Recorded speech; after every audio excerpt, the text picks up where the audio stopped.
Կիրակի ժամը 22-ին Սուրանկյան հերթական թողարկմանը դիտեք։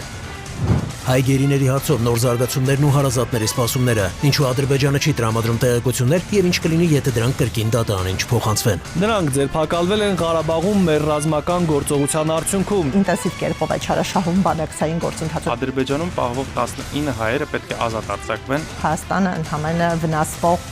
կողմի իր կարգավիճակն է պահպանում։ Ես արդեն 1 ամիս է չեմ կարողանում դատավճիռ ստանալ։ Նախապես ընտանիքներին չեն հայտնել։ Մենք շարունակում ենք մեր երկխոսությունը։ Դա խաղաղություն չի։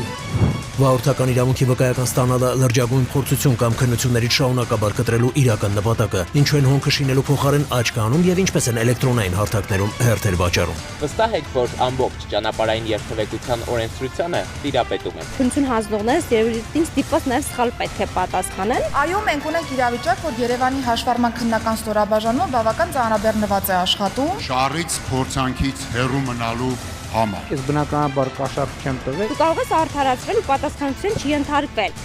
Թրենդային եւ ոչ թրենդային մասնագիտությունների տարանջատումն ու արտադրական ներուժի դեֆիցիտը, ինչու է առաջացել երակցողի, զոդողի կամ խարատի պահանջարկ եւ ինչով է պայմանավորված պետության գրավորական կեցվածքը։ 5-ից 1-ին են պահում։ Սրանդափոխություն տեղի չունեն։ Այստեղ կտրուկ թանկանում է գործը։ Դու կարող մի կերպ այդ պատերի տակից դուրս գալ։ Էկոնոմիկան չի զարգանում, արգելափակվում է։ Հայաստանում չի արտադրվում եւ ոչ մի սմարթֆոն։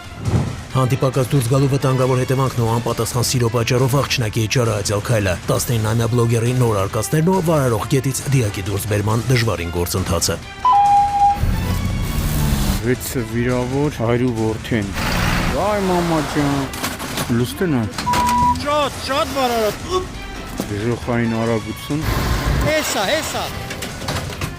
Պատերազմի մասնակցի չդադարող տառապանքներն ու անցյալի ցավը մարմնի վրա գրողը, ինչ անում, որպեսզի երեխաների դեմքից ժպիտը չպակասի եւ նվիրական ինչ երազանք ունի։ Օրինակ մեջքը ցավում է։ Չկարողացա շարունակի։ Որտեղ գրքեմ շատ ժամանակ չեմ գրքում, կրանում եմ։ Դե մեկը յոգուրտ ա ուզում, մեկը Ոչ բառնիկ, ոչ բան չունեմ։ մենք ի վիճակի չենք։ Կարող ենք միասին լինենք, բայց հիշում ես որ չկա։ Պապային նման ծառայեմ։ Ես ինքան ապրել եմ գոնե երեխեքն նորմալ պայմաններ ունենան։